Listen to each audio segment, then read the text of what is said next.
Dear student, आज हम लोग कक्षा 10वीं की गणित की त्रिकोणमिति चैप्टर हम लोग पढ़ेंगे और इसमें हम लोग एक वीडियो अपलोड हो चुका है। आज दूसरा का वीडियो हम लोग देखेंगे और इसमें हम लोग प्रश्नावली पढ़ेंगे। इसमें देखिए पहला क्वेश्चन दिया हुआ है, त्रिभुज ए सी बी लीजिए। यहाँ पर हम लोग को त्रिभुज लेना है ए सी बी। देखिए यहाँ पर ध्यान ए सी बी लीजिए जिसका कोण सी समकोण है। इस त्रिभुज में कोण सी को समकोण रखना है। ठीक, मतलब ये जो समकोण वाला है वो कौन है? सी है। उसके बाद कौन है? तथा ए। अब देखिए जब इसको सी ले लीजिए तो एगो कोई ए होगा और एगो बी। ठीक, अब इसमें देखिए क्या दिया हुआ है, ए बी दिया हुआ है 29। ए बी कौन है? यह दिया हुआ है 29 का। और बी सी दिया हुआ है, बी सी कितना दिया हुआ है? 21। और कोण ए बी सी, कोण ए बी सी ई वाला दिया हुआ है कितना? ठीक है, क्या है? ठीक। तो कह रहे दिखलाइए कि sine square theta plus cos square theta का वैल्यू कितना होगा? 1। तो देखिए यहाँ पर हमारे पास ई दिया है, ई दिया है। इसको अगर निकालना हो तो हम लोग निकालेंगे। पहले लिखेंगे त्रिभुज ए सी बी में हमको निकालना है ए सी। तो देखिए आधार हमको निकालना है। देखिए थीटा के सामने वाला को लंब बोलते हैं। क्या बोलते हैं? लंब। तो लंब में निकालना है कि कर्ण दिया हुआ है तो लंब में से अगर आधार को घटा देंगे, लंब के स्क्वायर में से आधार को घटा देंगे तो हमारा क्या क्या मिल जाएगा? कर्ण स्क्वायर में से आधार को घटा देंगे तो हमारा लंब मिल जाएगा। पाइथागोरस पर में यही नहीं करता है, क्या होता है? कर्ण स्क्वायर बराबर होता है आधार स्क्वायर प्लस लंब स्क्वायर। तो यहाँ पर अगर लंब निकालना होगा तो कर्ण में से आधार को घटा देंगे तो ए सी हमारा हो जाएगा root under A B square minus B C square. तो यहाँ पर ए बी का वैल्यू कितना दिया हुआ है? 29। ए बी का वैल्यू कितना है? 29 माइनस ए बी का वैल्यू कितना दिया हुआ है? 21। तो देखिए 29 का स्क्वायर कितना होता है? 841। कितना होता है? माइनस 21 का कितना होता है? 441। तो 8 से 41 में से 4 से 41 घटाएंगे तो कितना होगा? 400। और 400 का कितना होता है? 20। तो इसका भी वैल्यू निकल गया कितना? 20। अब उसको दिखलाना क्या है? एक नंबर देखिए sine square theta plus cos square theta बराबर 1। ठीक, तो हम लोग साबित करेंगे कि इतना बराबर इतना होता है। तो पहले हम लोग LHS को लेंगे, ठीक, और RHS उतना बराबर ला लेंगे। तो यहाँ पर लिखेंगे sine square theta plus cos square theta. LHS ले रहे हैं, ठीक, LHS लेंगे, LHS, ठीक, LHS है। तो साइन थीटा हम पीछा क्लास में बताए हैं कि साइन थीटा का होता है P/H। अब देखिए यहाँ पर स्क्वायर है तो दो होल स्क्वायर कर दो। ठीक, कोस स्क्वायर बताया है कि B/H, B मतलब आधार और H मतलब कर्ण। ठीक, तो ये काम कीजिए, ये लिखेंगे उससे अच्छा डायरेक्ट मान हम लोग लिखते हैं। तो देखिए थीटा कौन है? तो साइन थीटा बराबर बताया है कि क्या होता है? लंब बटा कर्ण, लंब बटा कर्ण। तो देखिए यहाँ पर थीटा है तो थीटा के सामने वाला क्या होता है? लंब होता है। तो लंब में कितना है हमारा? अब बटा कर्ण क्या है? 29। तो 20/29 दो होल कोस थीटा। तो कोस इस थीटा के लिए कोस थीटा का बताए थे आधार बटा होता है कर्ण। तो इसके लिए आधार कौन होगा? थीटा के लिए आधार कितना होगा? नहीं, ये तो लंब है, आधार 21 होगा। यहाँ पर 21/29 दी होल। ठीक, तो यहाँ पर देखिए 20 का स्क्वायर करेंगे तो 20 का स्क्वायर होता है 400, 29 का स्क्वायर 841 प्लस 21 के स्क्वायर 441 और बटा 29 का करेंगे तो 841। एलसीएम हो जाएगा हमारा 841।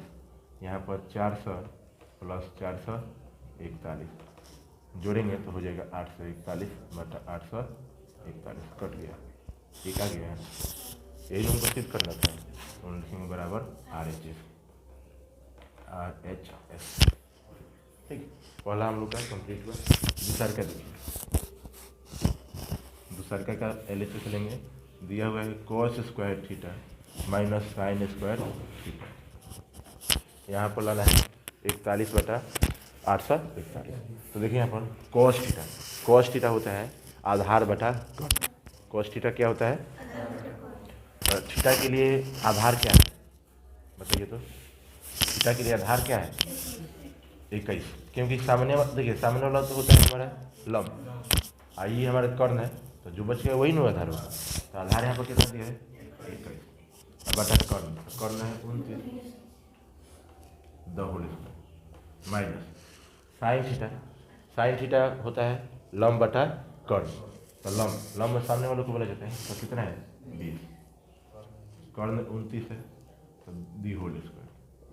अब देखिए 21 का स्क्वायर होता है 441 बटा 29 का 841 माइनस 21 का कितना होता है? नहीं, यहाँ पर 20 में देखिए लंब यहाँ पर 20 में दिया है, तो 20 हो गया यहाँ पर।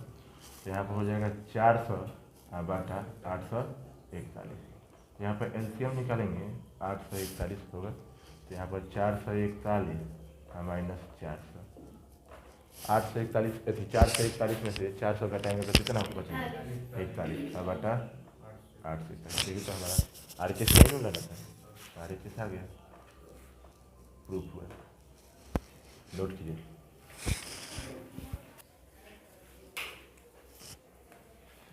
देखिए दूसरा नंबर क्वेश्चन क्या कर रहा है? कह रहा है समकोण त्रिभुज ABC में यहाँ पर कोण B को समकोण कर रहा है, 90 डिग्री कर रहा है। यहाँ पर त्रिभुज ABC बना लेंगे, ठीक। यहाँ पर B समकोण बना लेंगे, ठीक। एगो A हो गया, एगो C। अब इसमें दिया हुआ है कि tan A, देखिए tan A का वैल्यू दिया हुआ है कितना? 1 लिखेंगे, दिया है कोण B बराबर 90 डिग्री और tan A का वैल्यू दिया हुआ है 1। अच्छा, tan थीटा का बताए थे, क्या होता है? लंब बटा आधार, ठीक। तो यहाँ पर देखिए एक एंगल का बात कर रहा है, तो इसके सामने वाला BC हमारा क्या होगा? लंब होगा, ठीक। तो इसके जगह हम लिख सकते हैं BC अब बटा आधार, भाई तो हमारे कर्ण हो जाएगा, तो आधार क्या बचेगा? AB न होगा, आधार हो जाएगा हमारा AB। अच्छा, यहाँ पर देखिए ऊपर 1 है तो नीचे भी 1 छिपा रहता है, तो 1/1 हम लिख सकते हैं, ठीक। अब देखिए यहाँ पर हम लोग यहाँ पर लिखेंगे कि माना AB का वैल्यू कितना होगा? 1 और BC का वैल्यू कितना होगा? हम लोग लिखेंगे माना AB बराबर 1K और BC बराबर भी 1K। क्यों? क्योंकि देखिए यहाँ पर अगर इसके जगह पर भी अगर 1K लिख रहे हैं और यहाँ पर भी 1K लिख रहे हैं, तो K से K कट जाएगा, 1 होगा ना। K का देखिए यहाँ पर K इसलिए रखे हैं क्योंकि K का मान यहाँ पर कुछ भी हो सकता है। तो अभी जैसे यहाँ पर मान लीजिए ऊपर भी 2 हो, नीचे भी 2 हो, तब न 2 कट करिए क्या है, या ऊपर भी 4 हो, नीचे भी 4 हो, तब न कट करिए क्या है, ठीक। तो इसलिए हम यहाँ पर 1K रखेंगे, केवल 1 नहीं रखेंगे। तो यहाँ पर AB हो गया 1K और BC हो गया 1। अब हमको दिखाना है कि 2 sin A into cos A बराबर कितना होता है? 1। तो देखिए हमारा BC वैल्यू कितना दिया है? 1K और AB का वैल्यू भी दिया है 1K। तो सबसे पहले इसको हम निकालेंगे, लंब दिया है, आधार दिया है, तो कर्ण निकालेंगे ना। तो लिखेंगे पाइथागोरस प्रमेय से,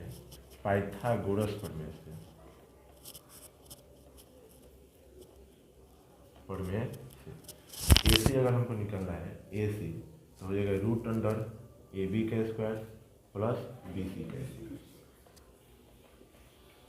देखिए AB का वैल्यू दिया हुआ है 1K, तो 1K का स्क्वायर प्लस यहाँ पर BC के जगह पर भी 1K ही दिया है, तो 1K का स्क्वायर। तो 1K का स्क्वायर करेंगे तो 1K स्क्वायर हो जाएगा, यहाँ पर भी करेंगे तो 1K स्क्वायर हो जाएगा, ठीक। अब यहाँ पर देखिए 1K स्क्वायर तो 2K स्क्वायर हो जाएगा, 2K स्क्वायर होगा ना। अब देखिए 2 का वर्गमूल नहीं होता है तो √2 हो जाएगा, और K स्क्वायर है तो रूट से बाहर निकलेगा तो केवल K हो जाएगा। ठीक। तो हमारा यहाँ पर तीनों निकल कर आ गया, आधार, लंब और कर्ण, तीनों निकल गया। कर्ण हमारा कितना आया, तो रूट अंडर 2 की। ठीक। अब हमको दिखाना है कितना बड़ा हो जाएगा, तो हम लोग LHS लेंगे, LHS 2 sine A into cos A। तो देखिए 2 है तो 2 और साइन A, तो साइन का फॉर्मूला होता है लंब बटा कर्ण। तो A क्या करें, तो लंब कितना है हमारा 20, लंब कितना है 20, और कर्ण हमारा क्या है A कॉस A। तो कॉस का होता है आधार बटा कर्ण। तो A तो लंब है, आधार हमारा क्या है AB, आधार क्या है AB, और कर्ण हमारा कितना है AC। अब वैल्यू रख देंगे BC का वैल्यू कितना दिया है 1 के, AC का वैल्यू रूट अंडर 2 के गुण AB के कितना दिया है, और AC का कितना दिया है रूट अंडर 2। अब यहाँ पर देखिए K से K कट दिया, K से K ऊपर बचेगा 2 गुने 1, 1 में 1 से गुना करेंगे 3 होगा, और रूट 2 में रूट 2 से गुना करेंगे, रूट 2 में रूट 2 से गुना करेंगे तो क्या होगा केवल 2, रूट 2 में रूट 2 से गुना करेंगे तो कट जाएगा केवल 2 हो जाएगा। अब देखिए 2 से 2 क्या हुआ कट, क्या बचा, यही हमको देखना था। ठीक, हम देखेंगे बराबर RH। ठीक, प्रूफ हुआ, नोट कीजिए। देखिए यहाँ पर 3 नंबर क्वेश्चन क्या कर रहा है त्रिभुज OPQ, यहाँ पर त्रिभुज बनाएंगे OPQ,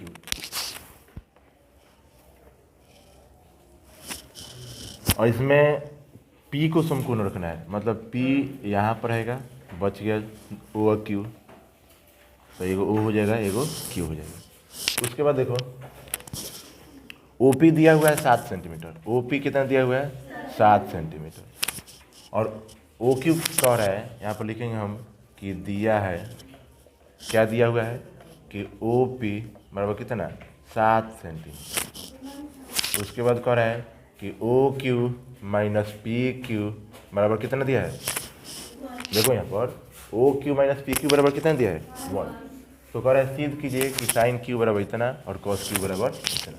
तो देखिए यहाँ पर अगर हमको, इसलिए अगर यहाँ पर OQ निकलना होगा तो 1 माइनस में उधर जाएगा तो प्लस PQ। ठीक, अब देखिए पाइथागोरस प्रमेय हमारा क्या कहता है, पाइथागोरस प्रमेय से त्रिभुज, चूंकि हमारा जो त्रिभुज है कैसा है समकोण है। ठीक, तो हम लिखेंगे कि पाइथागोरस प्रमेय से, पाइथागोरस प्रमेय से क्या कहता है कर्ण स्क्वायर, तो कर्ण हमारा कितना है OQ बराबर आधार स्क्वायर, आधार कितना है OP प्लस लंब स्क्वायर, लंब कितना है PQ दी होल स्क्वायर। अब देखिए OQ का जब हम क्या लिखेंगे कि 1 plus PQ the whole square, और OP का तो वैल्यू दिया हुआ है कितना 7 का द होल स्क्वायर, और PQ का नहीं दिया है तो PQ के जगह पर PQ ही रखेंगे। ठीक, तो स्क्वायर होगा तो PQ का स्क्वायर हो जाएगा। अब यहाँ पर देखिए 1 plus PQ the whole square है, तो फार्मूला पर A square plus 2AB 2AB के जगह पर PQ प्लस B स्क्वायर मतलब PQ का द होल स्क्वायर। 7 का स्क्वायर कितना होगा 49, 7 का स्क्वायर कितना होगा प्लस PQ स्क्वायर। अब देखिए PQ स्क्वायर इधर भी है, PQ स्क्वायर इधर भी है, कट गया है। यहाँ पर क्या बचेगा 1 के स्क्वायर 1 होगा, प्लस यहाँ पर 2PQ बराबर इधर 49। यहाँ से अगर 2PQ अगर निकाल रहे हैं तो 49 1 प्लस में इधर आएगा तो माइनस में, तो 2PQ बराबर कितना हो जाएगा 48। तो 2PQ बराबर 48, तो इसलिए अगर PQ केवल निकाला जाए तो हो जाएगा 48 और बट्टा में 2, कितना निकल के आ गया 24। तो यहाँ पर PQ निकल के आ गया कितना 24। तो इसलिए यहाँ पर देखो हम लोग लिखेंगे OQ बराबर 1 प्लस PQ, 1 प्लस PQ, तो 1 और PQ के जगह कितना है 24, तो हो गया कितना 25। इसका वैल्यू कितना आ गया। अब हमको सीध क्या करना है कि साइन Q बराबर इतना, तो 1 नंबर यहाँ पर कर रहा है साइन क्यू, तो साइन क्यू किस कोण को देखना है, इस कोण को। तो साइन का फॉर्मूला होता है लंब बटा कर्ण, तो इसके सामने वाले को लंब बोलते हैं। लंब में कितना है ओ पी, और कर्ण में कितना है ओ क्यू है। तो अब देखो ओ पी का वैल्यू रखेंगे 7 और ओ क्यू का वैल्यू कितना 25। देखो तो यही हमारा सिद्ध करना था, तो ये वो सिद्ध हुआ, तो लिख देंगे प्रूफ। दूसरा का कितना है कॉस क्यू, तो क्या होता है आधार बटा, इसके लिए आधार क्या होगा हमारा पी क्यू होगा, क्या होगा पी क्यू, और कर्ण हमारा कितना है ओ क्यू। तो आधार के जगह कितना लिखेंगे 24 और ओ क्यू के जगह 25, लेकिन तो यही नंबर सिद्ध करना है, प्रूफ हुआ। ठीक है, आज के लिए इतना ही, इसके बाद करो।